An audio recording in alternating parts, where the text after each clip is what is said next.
अब भारतीय सेना ने प्रेस कॉन्फ्रेंस करके डीजीएमओ स्तर पर इस बात की पुष्टि कर दी है कि अब भारतीय सेना ने अपना ऑपरेशन पूरा किया, जो टारगेट थे वो हासिल कर लिए हैं और अब किसी भी सूरत में पाकिस्तान जैसा रिएक्ट करेगा उस हिसाब से पाकिस्तान को जवाब दिया जाएगा।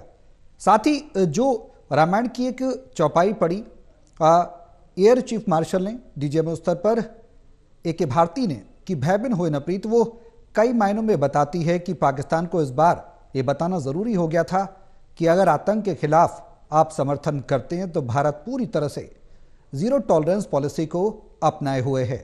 हमारे साथ पैनलिस्ट मौजूद हैं, उनका तारुफ मैं आपसे कराऊं और चर्चा को आगे बढ़ाऊं। आनंद सावड़िया जी हैं, रिटायर्ड मेजर हैं, जो हमारे साथ चर्चा में बने हुए हैं, और दूसरे सहयोगी हमारे साथ मोहिंदर महाजन जी ब्रिगेडियर हैं, वो भी इस चर्चा में हमारे साथ रहेंगे। चर्चा को आगे बढ़ाएंगे उनके साथ, लेकिन इस बीच जो कार्रवाई भारत के स्तर पर देखने को मिली है वो कहीं ना कहीं इस बात को क्लियर करती है, भारत का एंड भी क्लियर करती है कि पाकिस्तान ने एक बार फिर से आतंकियों का समर्थन करके जो रिटेलिएशन की कार्रवाई की, जो पलटवार किया, वो कहीं ना कहीं उसमें भारत को अपनी डिफेंसिव मोड में आना पड़ा। भारतीय सेना ने इस बात को ब्रीफ किया कि हमने सिर्फ और सिर्फ पाकिस्तान के आतंकी ठिकानों को ही टारगेट किया है। भारत अपना स्टैंड शुरू से ही क्लियर करता रहा है।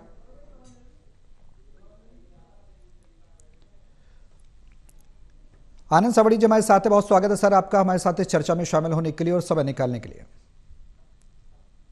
धन्यवाद। सर, जो अब तक की पूरे प्रोसेस को हम देखें, ऑपरेशन सिंदूर, पहलगाम में आतंकी घटना के बाद और सीज फायर किए अब तक की जो पाकिस्तान की तरफ से पहल की गई है, ऑपरेशन सिंदूर में पाकिस्तान के 9 आतंकी ठिकाने, 11 एयरबेस तबाह करना, एयर स्ट्राइक में 100 से ज्यादा आतंकियों को मारा जाना, 25 मिनट में 24 मिसाइलें भारत के द्वारा दागना और सटीक निशाने पर दागना, भारत की सैन्य क्षमता को बताने के लिए आज पूरे विश्व में काफी है।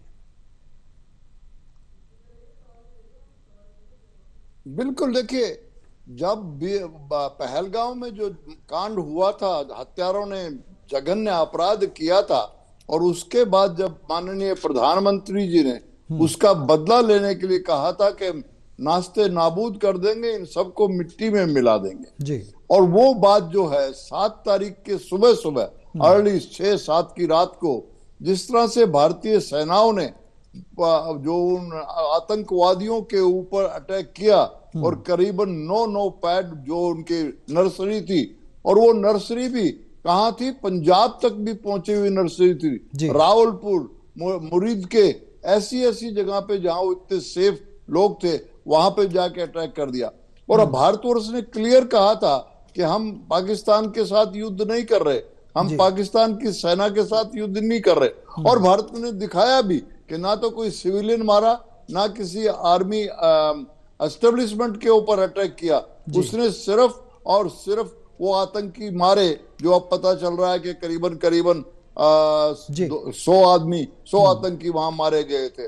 लेकिन जिस तरह से पाकिस्तान ने उसको अपने ऊपर ले लिया, वो प्रूव करता है कि पाकिस्तानियों ने ये पाल रखे थे आतंकवादी। और उसने भारतवर्ष के ऊपर जो अटैक किया 8 तारीख की, ड्रोन पहले तो ड्रोन भेज दिए, छोटे छोटे ड्रोन, उसको ये नहीं पता था कि भारतवर्ष की सुरक्षा जो है उसका एयर डिफेंस की कई लेयर्ड में इंटीग्रेटेड है, उसको कोई भी नुकसान नहीं पहुंचा सकता। तो उसने 8 तारीख और 9 तारीख और 10 तारीख को जो गलतियां की, उसके सारे के सारे निशाने बेफिक्र हो गए, असफल हो गए। और भारतवर्ष ने जिस तरह से अटैक किया उसके ऊपर, उसके 11 सैन्य ठिकानों को खत्म कर दिया। तो यह है कि भारत की जो सिविल डिफेंस है वो बहुत ही अभेद्य है, और उसने दिखा दिया। और अल्टीमेटली पाकिस्तान जब उसकी घुटने पे आ गया तो अमेरिका भागा और कहा कि किसी तरह से शांति कराओ, और वो जो है फिर इसके बाद ट्रूस जो हो गया है, वो टेम्परेरी ट्रूस जो हुआ है, वो लड़ाई बंद हुई। और लड़ाई बंद होने के बाद में 3 घंटे के बाद ही पाकिस्तान ने फिर वो गोले दागने शुरू कर दिए। हम टेररिस्ट को मार रहे हैं, पाकिस्तानी सिविलियन को मार रहा है। तो यही डिफरेंस है हमारी आर्मी और उसकी आर्मी में। तो अगर हमाकत आज भी डीजीओ की बात हुई है पाकिस्तान और भारत, 12:30 तो बात ही नहीं हो पाई, हॉटलाइन ही नहीं मिल पाई, बिकॉज वो समझ नहीं पा रहे कि हम क्या बोलें क्या ना बोले। लेकिन अब 5 बजे जो मीटिंग हुई है वो बातचीत हो चुकी है, हमारे डीजीओ से और उनके डीजीओ से भी वो बातचीत हो गई है और उन्होंने ये आश्वासन दिया है कि अब हम ऐसी गलती कभी नहीं करेंगे, बिकॉज अब भारतवर्ष ने कह दिया है any attack on India will be taken as a act of war and once the war हो गया तो मान लीजिए 71 से भी बुरा हाल होगा, बिकॉज 71 वॉर मैंने लड़के देखा है। बिल्कुल। आनंद सर, एक बड़ा सवाल है कि पाकिस्तानी आर्मी की बात की जाए, उनके जनरल की बात की जाए, आसिम मुनीर की बात की जाए, इससे पहले परवेज मुशर्रफ का हम अगर शासनकाल देखें तो उसमें कहीं ना कहीं आतंकवादियों को पोषित करना रहा है गाहे बगाहे। हालांकि अंतर्राष्ट्रीय स्तर पर वो हर बार इनकार करता रहा कि हम आतंक विरोधी हैं, भारत सबूत दे, भारत कई बार सबूत भी दे चुका, लेकिन उसके बावजूद भी पाकिस्तान की कथनी और करनी में बड़ा डिफरेंस देखा गया। डबल स्टैंडर्ड पाकिस्तान का हर बार उभर कर सामने आया। बिल्कुल बिल्कुल। देखिए, हमेशा पाकिस्तान कहता है कि मैं टेररिस्ट को पोषित नहीं कर रहा हूं और उसके ही विदेश मंत्री कह रहे हैं कि हम पिछले 30 साल से टेररिस्ट को पाल रहे हैं और टेररिस्ट को पाल रहे हैं। और अभी जो टेररिस्ट मारे गए, आपको बड़ा अचंभा लगा, वो फोटो बड़ी फ्लैश आपने भी की थी, जब उन टेररिस्ट के कफिन तैयार करके उनका दफनाने के लिए जा रहे थे तो इनकी आर्मी उनके साथ खड़ी थी, मुल्ला उनके साथ खड़े थे। तो ये जनरल मुनीर जो है, जो पाकिस्तान का जनरल है, वो बिल्कुल किसी तरह से भी प्रोफेशनल जनरल नहीं है। वो तो बिल्कुल, देखिए, ये जो हमारा बैड लक का इंसिडेंट पहलगांव में हुआ, उससे 5 दिन पहले ही मुनीर ने जो अपने पाकिस्तान में विदेशियों को भाषण करते हुए कहा कि भारत और पाकिस्तान 2 अलग अलग धर्मों पे बने हुए कंट्री हैं, ये कभी इकट्ठे ही नहीं हो सकते। तो वो तो जहर उगलता है। और जो अटैक करने वाले पहलगांव में आए थे, वो उसके सिखाए हुए गुर्गे, उसके पाले हुए गुर्गे थे, और वो जो अपनी जान के रक्षा के लिए भाग रहे हैं। बट ये मान लीजिए, जिस तरह से 100 आदमी मारे गए, वो अजहर कह रहा है, मसूद अजहर कह रहा है कि मेरी सारी फैमिली मर गई और अच्छा होता मेरे को भी मौत आ जाती। तो मैं कह रहा हूं कि भगवान उसकी सुनेगा और हमारी भारतीय सेनाएं बहुत जल्दी उसको मौत दे देंगी। अब बिल्कुल, अब ऐसे में आगे की कार्रवाई में जाहिर सी बात है कि भारतीय सेना जहां एक तरफ डिफेंसिव मोड में है तो वहीं अटैकिंग मोड में भी है। और मोहिंदर महाजन सर हमारे साथ जुड़ चुके हैं चर्चा में। सर, बहुत स्वागत है आपका चर्चा में शामिल होने के लिए और समय निकालने के लिए। जय हिंद। जय हिंद जी, जय हिंद सर। सर, मेरा सवाल यह है कि जिस तरह से पीओके और पाकिस्तान की 4 आतंकी अड्डों को भारत ने निशाना बनाया, तो ये कहना भी, जैसे भावलपुर मुरीद की सरजल, महमूद जोया, और आतंकी अड्डों की बात की जाए सवाई नाला, मुजफ्फराबाद, सैदना, बिलाल, गुलपुर, कोटली, बरनाला, भीमबर और अब्बास, ये प्रमुख आतंकी ठिकाने थे जहां पर आतंकियों को न सिर्फ ट्रेन किया जाता था बल्कि भारत के खिलाफ तैयार भी किया जाता था। तो ये कहना बिल्कुल भी गलत नहीं होगा कि जिस तरह से भारतीय सेना ने कार्रवाई की है, सेलेक्टेड टारगेट्स और परफेक्शंस और बैलेंस को दर्शाती है। बिल्कुल सही कहा आपने। देखिए, वो आतंकवाद फैला रहे हैं जी, और पहलगाम जो 22 अप्रैल को उन्होंने किया तो हमने उसका जवाब दिया। और बड़ा सिंपल है, हमने सिर्फ उनके जो आतंकवाद के जो अड्डे हैं उन 9 सिलेक्ट किए और 9 पे हमने रात 6-7 मई को अटैक किया जी। हमारे कोई इंटेंशन नहीं है कि उनके मिलिट्री टारगेट्स को लो, हमारी कोई इंटेंशन नहीं है उनके कोई सिविलियंस की कैजुअलिटी हो। हम सिर्फ चाहते थे कि वो उनके जो आतंकवाद के अड्डे हैं जहां वो पल रहे हैं उनको खत्म किया जाए। लेकिन वो उसमें तो हमारे को पूरी सक्सेस मिली और उन्होंने अपना रिटेलिएट किया और अगली रात को 7-8 को उन्होंने हमारे सब जगह पे ड्रोन्स भेजने शुरू कर दिए, श्रीनगर से लेके भुज तक। तो कई जगह पे ड्रोन्स भेजे, कई जगह एंड हमारे मिलिट्री टारगेट्स किए, हमारे सिविलियन टारगेट्स किए, और पर्टिकुलरली श्रीनगर या JNK के एरिया में उन्होंने हमारे सिविलियंस के पे कैजुअलिटी की, हमारे गुरुद्वारे पे उन्होंने अटैक किया, उन्होंने ड्रोन्स उधर भेजे, लेकिन हमने उनके कोई ऐसा नहीं किया था। पर अब जब उन्होंने हमारे मिलिट्री टारगेट्स को किया, हमारे अपने एरियाज में भेजा, चाहे वो टोटली फेल हो गए, अनसक्सेसफुल रहे, पर हमने उसको जवाब में फिर ये जो 11 एयरफील्ड हैं जो आपने किए, इनके ऊपर हमने अटैक किया, बर्बाद किया, और प्रिसीशन तरीके से टारगेट को हमने न्यूट्रलाइज किया। सर एक सवाल ये है सीक्वेंस। जी सर एक सवाल और कि अब भारत ने अपना स्टैंड क्लियर किया है, ऑपरेशन इज गोइंग ऑन है, DGMO स्तर की वार्ता भी दोनों देशों के बीच संकल्पित है कि अब वार्ता होगी। क्या कुछ समाधान निकलता नजर आएगा, शांति की तरफ और दोनों देश बढ़ेंगे? क्योंकि जिस तरह से सीज फायर की बात पाकिस्तान के द्वारा कही जाती है, नेता कुछ कहते हैं, डिफेंस आर्म फोर्सेस कुछ और करती हैं, क्या कुछ बहुत ज्यादा उम्मीद की जा सकती है? हालांकि नहीं की जा सकती। उम्मीद के ही जिंदगी रहती है, उम्मीद तो हमको करनी चाहिए, लेकिन हमको हर तरह से तैयार रहना चाहिए। 1971 के एग्जाम्पल वो दूसरे जो प्रवक्ता हैं दे रहे थे, मेरे को पता है 1971 में भी उन्होंने हमको धोखा दिया। 17 दिसंबर को सीज फायर हो गई थी, लेकिन 17 दिसंबर रात को भी उन्होंने शेलिंग की और गोले फेंके हमारे सेक्टर में जहां पे हम थे, पंजाब में। तो कहने का मतलब यह विश्वास तो नहीं किया जाता, we have to be prepared always and every time. बिल्कुल ठीक है जी। लेकिन मैं एक जो ओवरऑल सिचुएशन है वो बताना चाहता हूं। हमने क्यों ये ऑपरेशन सिंदूर लॉन्च किया? हमने ये ऑपरेशन सिंदूर लॉन्च किया था उनके आतंकी अड्डों के लिए, उनको हमने खत्म किया, उन्होंने उसको बढ़ावा दिया, लेकिन हमने अपने 3 जो मेन ऑब्जेक्टिव थे वो अचीव कर लिए हैं। टारगेट्स, दैट इज जो आतंक के टारगेट्स हैं उनको खत्म कर दिया है, पानी उनको स्टॉप कर दिया है, ताकि Indus water treaty held in abeyance है।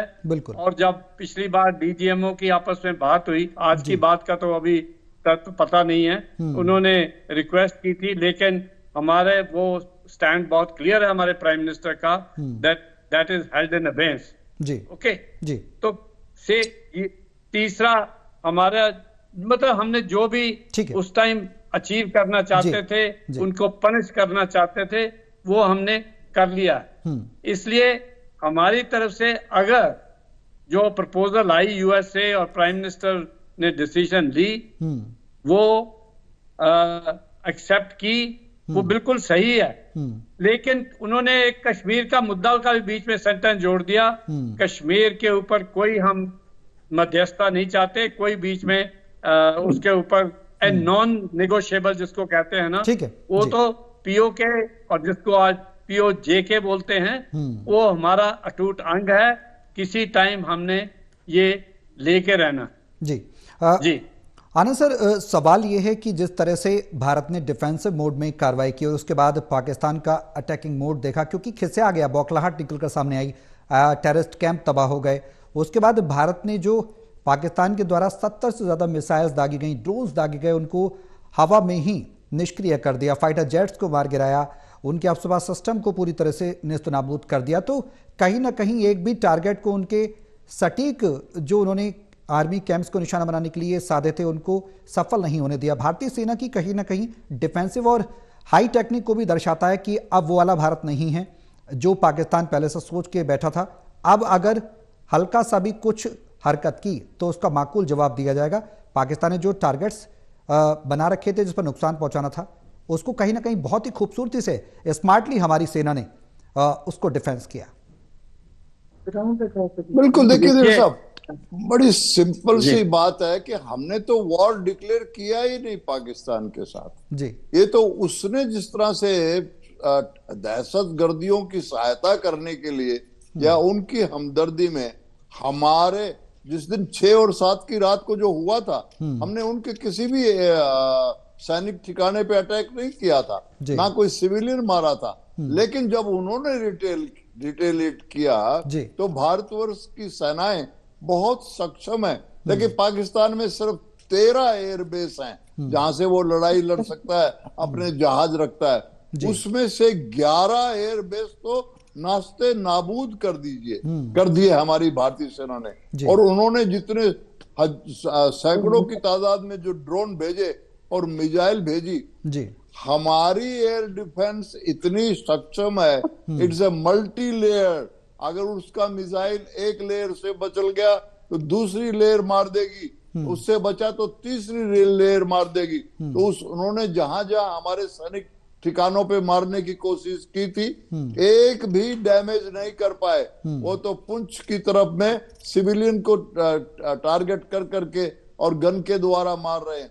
मैं ये कहना चाह रहा हूं, एक कदम आगे बढ़ते हुए कि टेररिस्ट के ठिकाने खत्म कर दिए हम लोगों ने, बट वो एक हमारा एम था उस वक्त का। लेकिन असली एम जो है, देखो जब तक के पाकिस्तान की आर्मी की पीठ हम नहीं तोड़ेंगे, उसको खत्म नहीं करेंगे, क्योंकि उनकी आर्मी रेडिकलाइज्ड है। जिस तरह का वो जनरल मुनीर बोलता है, जिस तरह से वो इनको पोषित करता है, तो इस वक्त भारतवर्ष की सेनाएं, बट भारतवर्ष की सेनाएं वही करेगी जो उनके पॉलिटिकल लीडर करेंगे। और मैं अब आपके चैनल के माध्यम से ये पॉलिटिकल लीडर्स को कह रहा हूं कि अगर इस टेररिज्म को खत्म करना चाहते हैं तो भारतवर्ष के पाकिस्तान की आर्मी की रीढ़ को तोड़ना पड़ेगा। जैसे हमने 1971 में, मैं उस वार में था और मैंने उस वार में 93,000 कैदियों को अरेस्ट किया था और उनके जनरल ने आके हमारे जनरल के सामने अपना हथियार डाल दिए थे। अब ये मौका है, ये डिसीजन तो पॉलिटिकल विंग लेंगे, हमारा कुछ नहीं है, हमें तो जो हुक्म मिलेगा वो करेंगे। और इच्छा मेरी यही है कि अब आर्मी की रीढ़ की, पाकिस्तान की रीढ़ तोड़ दी जाए और मुनीर आए और हमारे जनरल के सामने अपने हथियार टेक दे, तभी जाकर के ये टेररिस्ट को पोषित करना बंद करेंगे। अदरवाइज तो ये इनको अभी बेल आउट, IMF से बेल आउट मिल गया है और थोड़े दिनों में ये फिर तैयार हो जाएंगे। तो टेररिस्ट ने तो साहब मरना ही है, चाहे वो भारतवर्ष में आके मरे चाहे पाकिस्तान, उसके लिए तो मौत लिखी है। और भारत के अगेंस्ट जब अटैक करेगा तो उसने पक्का ही मरना है। तो आप देखते हैं अभी भारतीय पॉलिटिकल लीडरशिप क्या कहती है। और हमारी आर्मी, नेवी और एयरफोर्स और BSF ने अब की बार बड़ा अच्छा काम किया है। ये जो सीक्वेंस रही है 9-10 तारीख को, my God, BSF has done wonderful job this time. Because अब जो BSF है, अब जो आर्मी भारतवर्ष की है, वो 1971 के बाद की बहुत अच्छी आर्मी हो चुकी है। बिल्कुल। चलिए, बहुत शुक्रिया आप सभी का हमारे साथ चर्चा में शामिल होने के लिए। तो पाकिस्तान को उसी की भाषा में जवाब देने के लिए आज का भारत तैयार है। DGMO स्तर पर वार्ता भी हो रही है। अगला कदम भारतीय सेना ने स्पष्ट कर दिया कि पाकिस्तान के रिटेलिएशन और उसके एक्शन पर निर्भर करेगा। फिलहाल जल, थल और आसमान तक पूरी तरह से भारतीय सेना सतर्क है। मिशन अभी भी जारी है। ऑपरेशन सिंदूर अभी रुका नहीं, आतंकियों के खात्मे तक जारी रहेगा। आगे